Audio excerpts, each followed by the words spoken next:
My name is Matt DeLockery, and when I was growing up, I missed out on some answers to some serious questions I had. Join me as I look for answers to those questions. This is our last episode in our look at who Jesus was.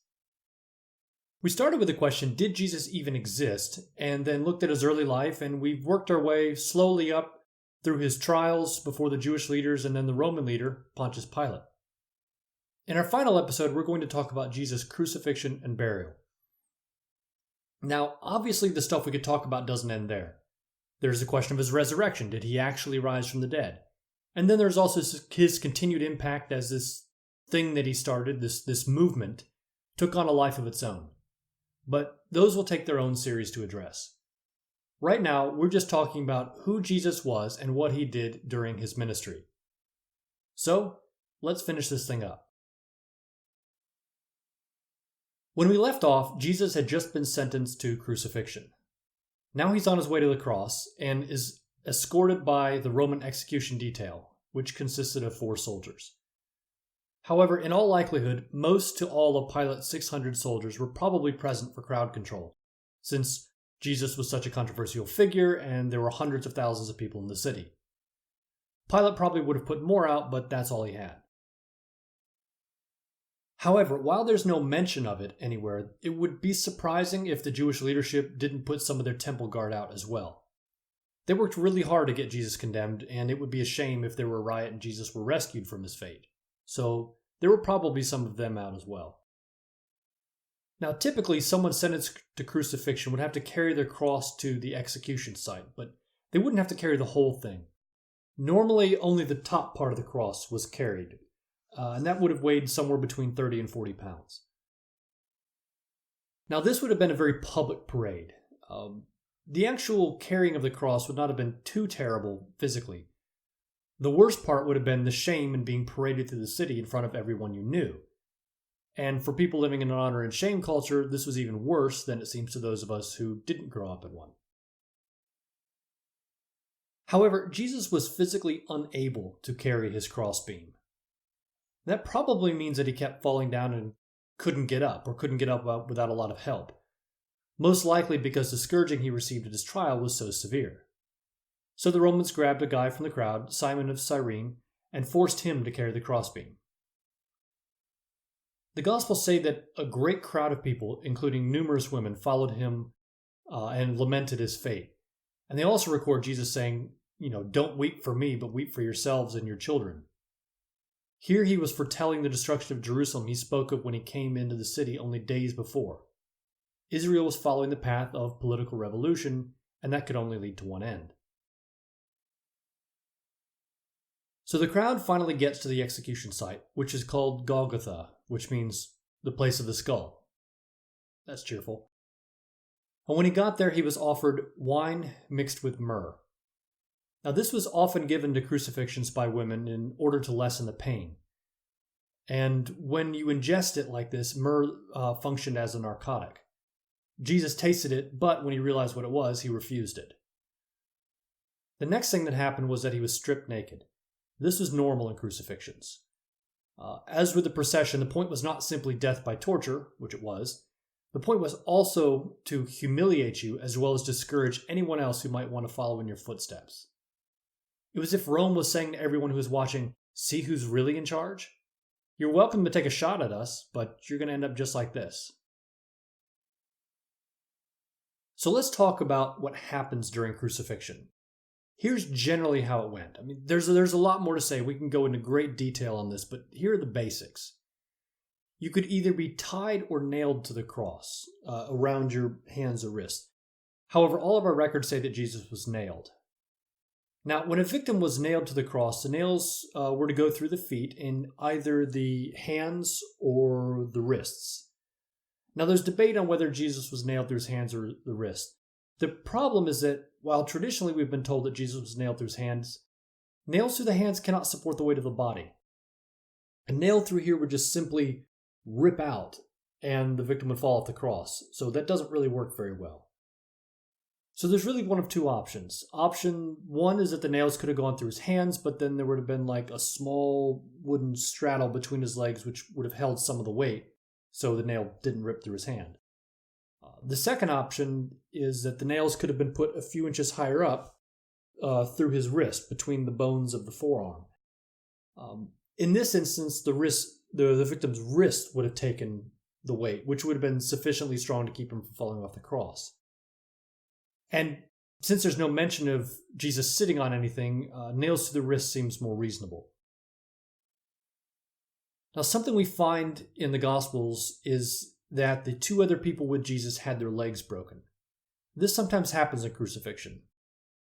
But what most people don't know is that scourging the victim beforehand and breaking his legs while he was on the cross were actually acts of mercy. Crucifixion would often take several days to kill you. During that time, you had no food, generally no water, unless people gave you some, and no sleep. And if someone did give you water, it might only prolong your suffering, so you might not want it. All this time, you were hanging from nails in your hands or wrists and standing on nails in your feet. Unfortunately, though, just hanging there and passing out was not an option. Because of the way that you were hanging from your arms, you would not be able to breathe. Your chest muscles pulled on your rib cage, making breathing impossible. So in order to take a breath, you would have to keep standing up on your nail-pierced feet. So you had to stay awake and keep standing up on your feet, or on the nails in your feet, whether you wanted to or not. So, Jesus has been stripped naked, and he's been nailed to the cross. The next thing that happens is that the soldiers divide up his clothes. After all, clothes cost money, and soldiers don't make that much. So, they divide up his clothes into 4 parts, one for each of the soldiers. His cloak, however, was seamless, so they didn't want to divide that. Instead, they cast lots for it, which is basically like rolling dice. Now, on the top of the cross was something called a titulus. This is basically a sign stating what his crime was. It was not uncommon for criminals to carry a sign like this on the way to the cross. Oftentimes it'd be hung around their neck. Now, it wasn't required for the Romans to state Jesus' crime, but since he was a pretty noteworthy person, they may have decided it was a good idea. Anyway, all 4 Gospels say that Jesus had a sign above his head stating what his crime was. And again, all 4 of them say that the sign read, King of the Jews, though some Gospels say it had more than this. John says it was written in 3 languages, Aramaic, Latin, and Greek. Now, Aramaic was a language of the common people in Israel, Latin was a language of the Romans, and Greek was a language used throughout the empire. The common language is language of all people throughout the Roman world. So putting his crime in these 3 languages pretty much ensured that everyone could read it. Well, everyone who could read anyway. And those who could read it would tell everybody else. The point is, though, that it proclaimed his crime as being King of the Jews. Now, along with Jesus, there were 2 other men crucified. The Gospels say that these 2 men were leistai. Now, traditionally, this word has been translated as thieves. However, crucifixion didn't usually happen for thieves. It was normally reserved for rebellious and runaway slaves, as well as bandits. So what's more likely is that they were not thieves, but bandits. Now, a bandit is basically someone who acted in opposition to the governing forces, but their actions didn't require a major military intervention to be put down. So they were considered common criminals rather than worthy adversaries, like somebody who led a full-scale army. However, because tensions were so high between Jews and the Romans, banditry was something that the Romans took pretty seriously. So the 2 men crucified along with Jesus were probably these sorts of people who were rebelling against Rome. We might think of them as small-time revolutionaries. They resisted Rome, but they were of no major consequence. Now, what's terribly ironic about all this is that Jesus was crucified along with these men. All his ministry, he'd been telling people to seek the kingdom of God rather than trying to create an earthly kingdom for themselves by resisting Rome. He'd been trying to get the Jewish people to leave the path of rebellion, but ultimately he was unsuccessful at this. Now, he was crucified for the very thing he was trying to avoid. All 3 of these men were being crucified for resisting Rome. And yet, this is the same Jesus who said, "Give to Caesar what is Caesar's and give to God what is God's." And now he's being crucified with people who are resisting Rome, and as one of them. Now, while Jesus was on the cross, he talked a little. which gives us an idea into what he was thinking in his last few hours.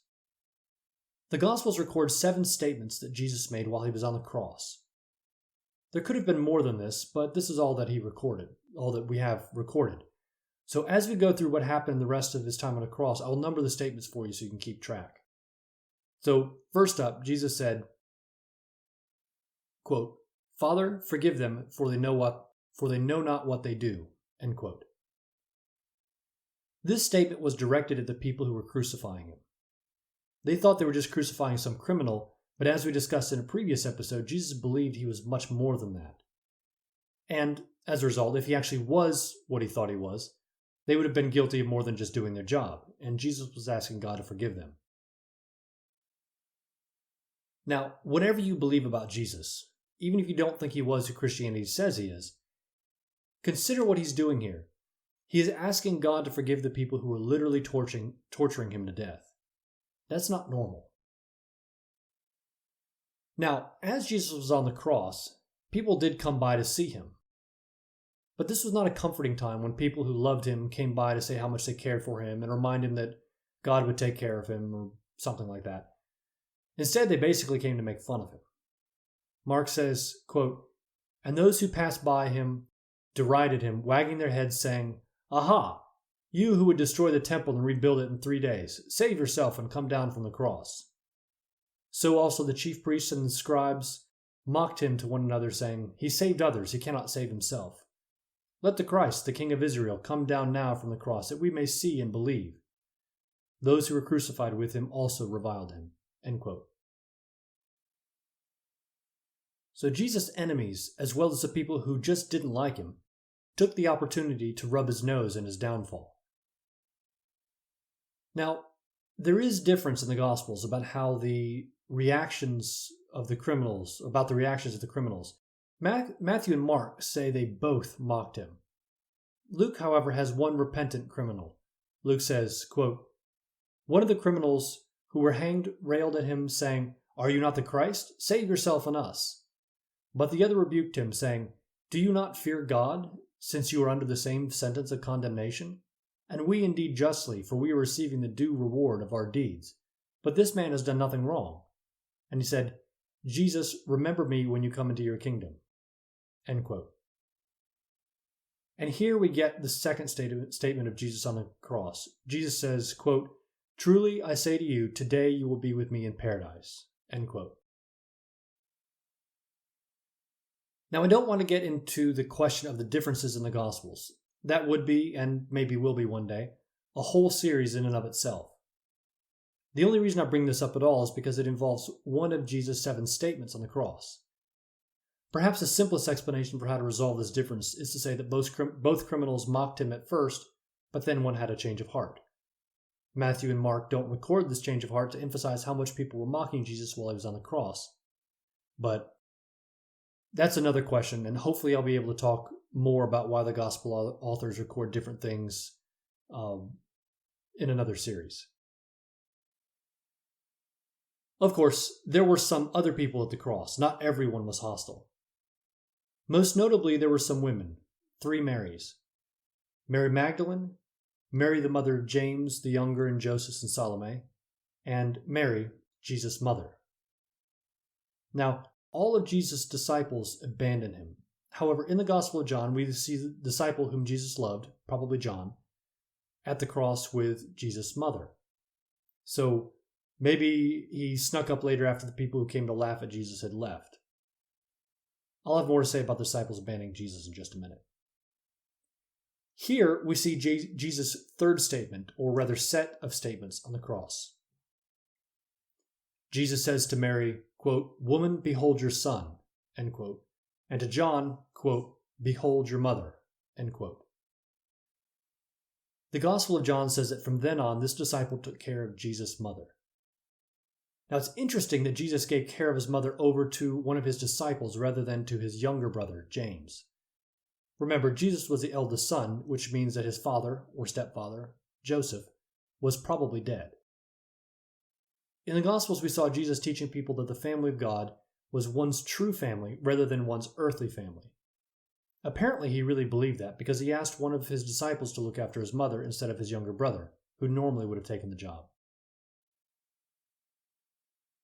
Now, all of Jesus' 12 disciples, his inner circle, deserted or betrayed him, though it does appear that John snuck up to the cross for a moment before he went back into hiding. Now, there's absolutely no way that later generations of Christians would make up the fact that the people who were the founders of the Jesus movement would have abandoned Jesus when things started looking bad. This just isn't the sort of thing that you make up. The women, however, did not abandon him. They were at his crucifixion, and they went to his tomb to take care of his body. The male disciples are often criticized for being afraid while the women acted fearlessly, but there's probably a good reason for this. Jesus was just executed as the King of the Jews, and as a revolutionary leader, someone who wanted to fight against Rome. Given this, it would not have been out of character for Rome to round up the lieutenants of the revolutionary leader they just crucified and crucify them next. The last thing Rome would have wanted would be for one of them to simply pick up where Jesus left off and keep going. So the male disciples were probably hiding because they were in fear of their lives. Rome would not have looked at the women as likely candidates to pick up where Jesus left off, so they probably would not have been in the same danger as the men. Now, there are probably some who would take offense at me pointing this out. After all, more than one Easter sermon has been preached about the cowardly men hiding while the courageous women stayed with Jesus. And there is some truth to this, but it's exaggerated.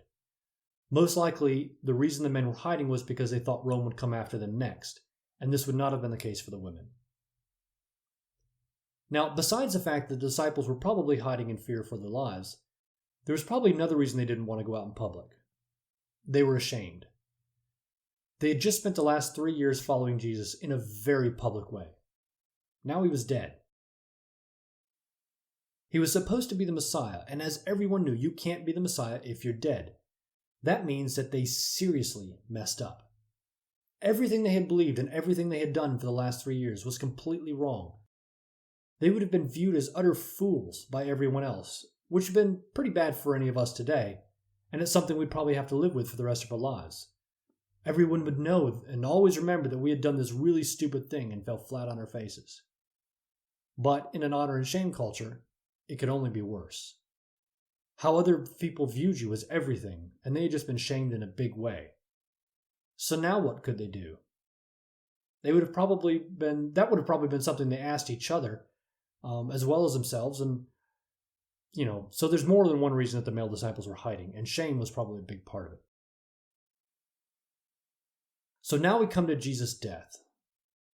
So the fourth thing that Jesus said on the cross was, Eloi, Eloi, lema sabachthani, which means, my God, why have you forsaken me?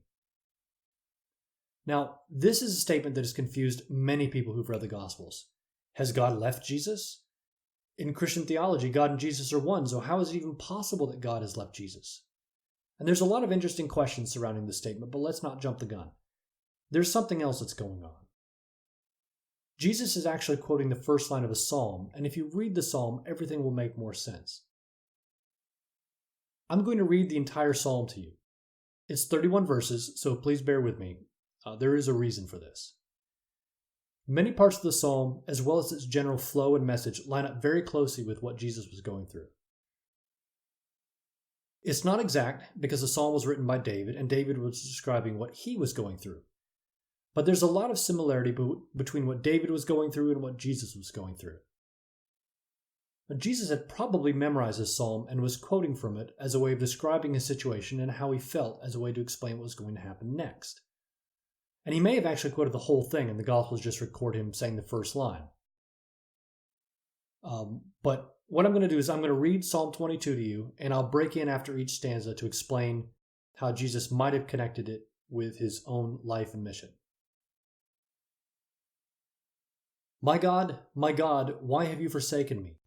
Why are you so far from saving me from the words of my groaning? O my God, I cry by day, but you do not answer, and by night, but I find no rest. David was describing his suffering, and Jesus is echoing his words as he undergoes his own suffering. Yet you are holy, enthroned on the praises of Israel. In you our fathers trusted. They trusted and you delivered them. To you they cried and were rescued. In you they trusted and were not put to shame. David is proclaiming his trust in the God of Israel, and Jesus is doing the same. Even though he is on the cross and feels like he's been abandoned, Jesus is proclaiming his trust in God. But I am a worm and not a man, scorned by mankind and despised by the people. All who see me mock me. They make mouths at me, they wag their heads. He trusts in the Lord, let him deliver him. Let him rescue him, for he delights in him. This is almost exactly what was happening to Jesus on the cross, and it's probably similar to what would happen to anyone who claims to live for an ideal and then has fallen down or people think they've overthrown them. If he trusts in God, let God deliver him. This is exactly what the people standing around the cross were saying to Jesus. Yet you are he who took me from the womb. You made me trust you at my mother's breast. On you I was cast from my birth, and from my mother's womb you have been my God. Be not far from me, for trouble is near, and there is none to help. He has trusted in God from the time that he was a child. He knows that God has been with him the whole time, and he is asking God to stay close through this time of trouble. Many bulls encompass me, strong bulls of Bashan surround me. They open wide their mouths at me, like a ravening and roaring lion. David is describing his enemies as bulls and lions who are ready to trample and devour him. Similarly, Jesus feels surrounded by his enemies who are trying to destroy him. I am poured out like water, and all my bones are out of joint. My heart is like wax. It is melted within my breast. My strength is dried up like a potsherd, and my tongue sticks to my jaws. You lay me in the dust of death. David is describing figuratively how he feels in the situation he is in. Jesus would have felt similarly, though in some senses Jesus would have literally felt this way. Being poured out like water is probably a reference to exhaustion, which Jesus would have felt. His bones out of joint. Jesus might very well have had some bones in his arm dislocated by hanging on the cross. Heart like wax, probably fear, grief, and severe depression. Tongue sticks to my jaws, probably meant Jesus was almost certainly experiencing severe dehydration. In fact, the very next thing he says on the cross is, I am thirsty. Again, Jesus is quoting the psalm because this is how he was feeling. For dogs encompass me, a company of evildoers encircles me. They have pierced my hands and feet, I can count all my bones. They stare and gloat over me. They divide my garments among them, and for my clothing they cast lots. Jesus' hands and feet have obviously been pierced, and the soldiers have divided his clothes and cast lots for his tunic. But you, O Lord, do not be far off. O you, my help, come quickly to my aid. Deliver my soul from the sword, my precious life from the power of the dog. Save me from the mouth of the lion. You have rescued me from the horns of the wild oxen. David, and Jesus after him, is asking God for help again. I would tell of your name to my brothers. In the midst of the congregation I will praise you. You who fear the Lord, praise him. All you offspring of Jacob, glorify him. And stand in awe of him, all you offspring of Israel. Here he's declaring his loyalty to God and says how he will tell everyone to praise him. For he has not despised or abhorred the affliction of the afflicted, and he has not hidden his face from him, but has heard when he cried to him. From you comes my praise in the great congregation. My vows I will perform before those who fear him. The afflicted shall eat and be satisfied. Those who seek him shall praise the Lord. May your hearts live forever. He knows that God has heard the cries of those who call out to him, and he knows that even though things are going badly now, there will be ultimate justice. God will put everything right in the end. All the ends of the earth shall remember and turn to the Lord, and all the families of the nations shall worship before you. For kingship belongs to the Lord, and he rules over the nations. In the end, everyone will worship the Lord, because he is the king and ruler over the whole world. All the prosperous of the earth eat and worship. Before him shall bow all who go down to the dust. Even the one who could not keep himself alive. Posterity shall serve him. It shall be told of the Lord to the coming generation. They shall come and proclaim his righteousness to a people yet unborn, that he has done it. All mortals shall serve him, even those who are rich and powerful now, and the next generation will come to know the Lord. Jesus may be down now, but in the end everyone will bow before God because he is God. And those who live on after Jesus will be told of these things. His mission and work will not die with him. And that's Psalm 22. So when Jesus was saying, my God, why have you forsaken me?" he was either quoting or pointing back to this entire psalm, which really describes his experience on the cross. And what we just went over is roughly what he meant by that. Jesus' time is now short. He has just 3 more statements to make. Number 5, he says, quote, "I am thirsty," end quote. This is when he was offered the sour wine that we talked about earlier, when they put a sponge on a reed and offered it to him. Number 6, after drinking the wine, he said, quote, "It is finished," end quote. The word that Jesus used here for finished does not just mean finished. It also means perfect or complete. So by Jesus saying everything, by saying it is finished, he's saying it's finished, it's perfect, it's complete. Basically, everything that he has come to do has been completed correctly and completely. His mission has been fulfilled. And 7, finally, Jesus' last statement was, quote, "Father, into your hands I commit my spirit," end quote. And with that, he died. Now, along with his death, several things happened. The Gospels say that a number of signs happened. For the 3 hours prior to his death, there was a darkness over the whole area. Then, when Jesus actually died, there was an earthquake. And also when Jesus died, the curtain in the temple that separated God's space from man's space was torn from top to bottom. This indicated that God was no longer separated from man, and there's a whole bunch of theology behind that.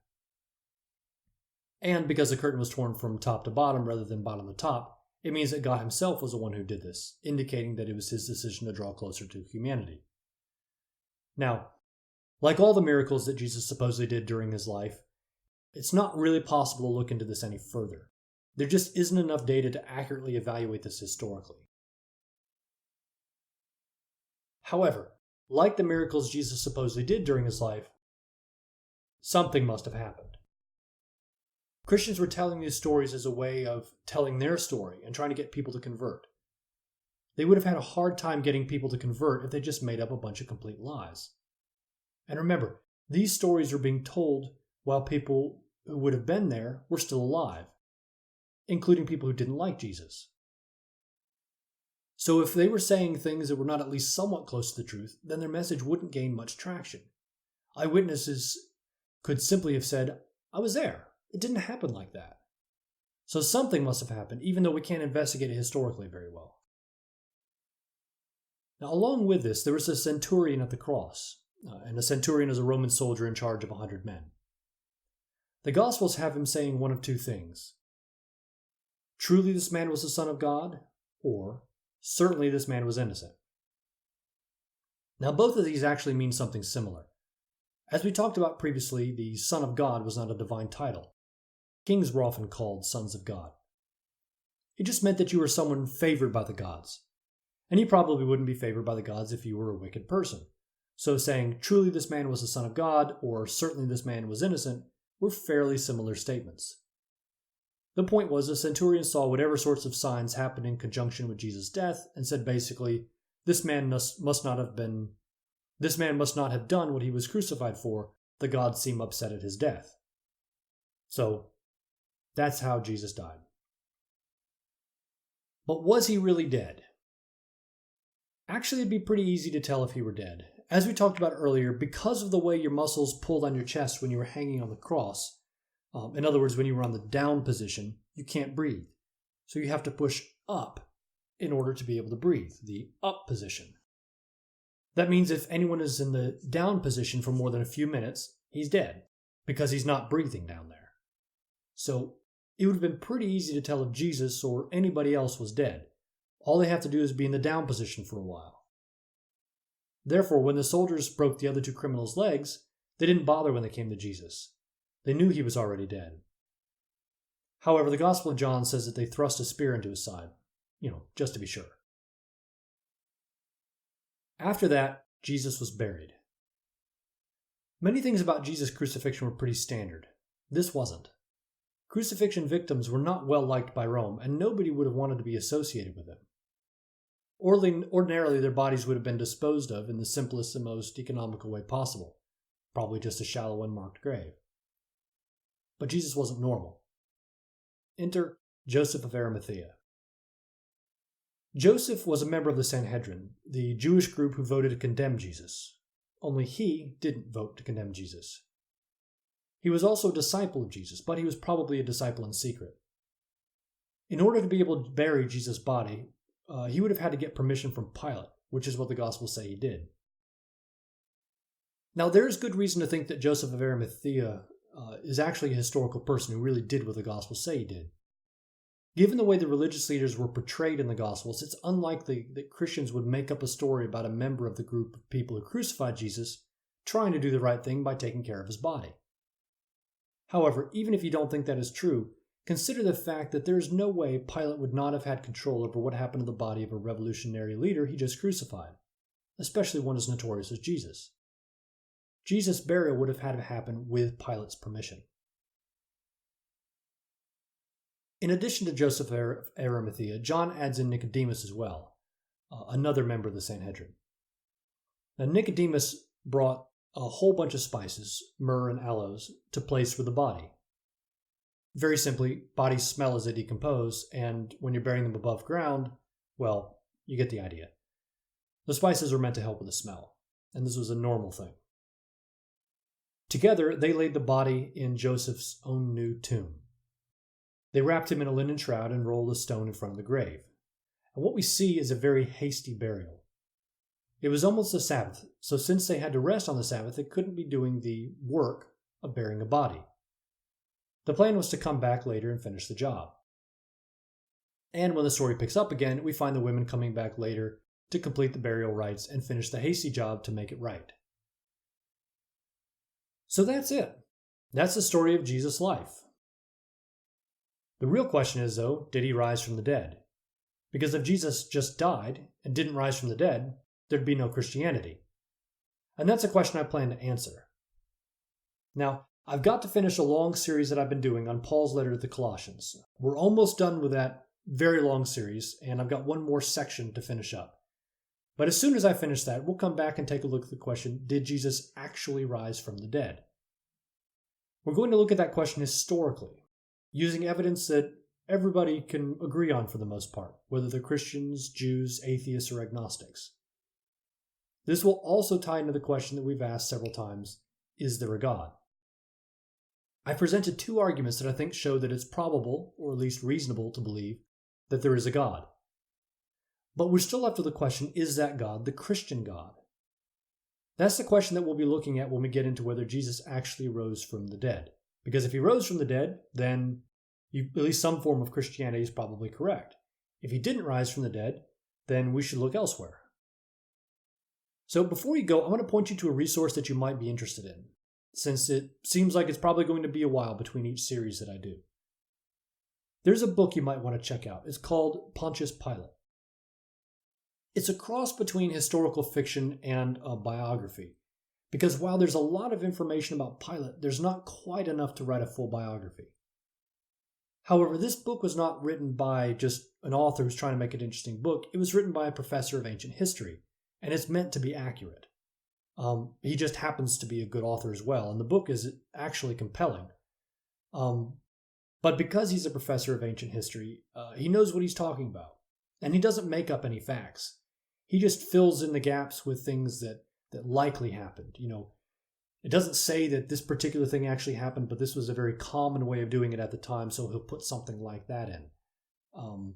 Any names that he uses are actually historical names that we actually know that this is what they're called. So he doesn't make up any names. If somebody's unnamed or we don't have them in the historical records, then they don't get a name. So you can tell when he's using data and when he's filling stuff in. So it's actually a really valuable resource.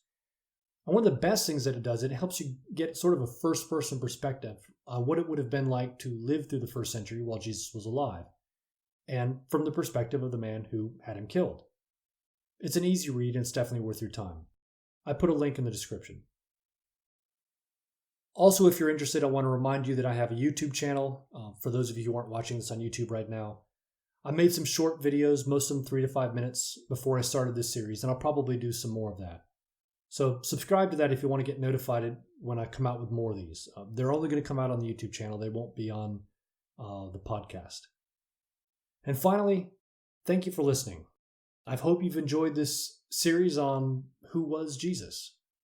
Until next time.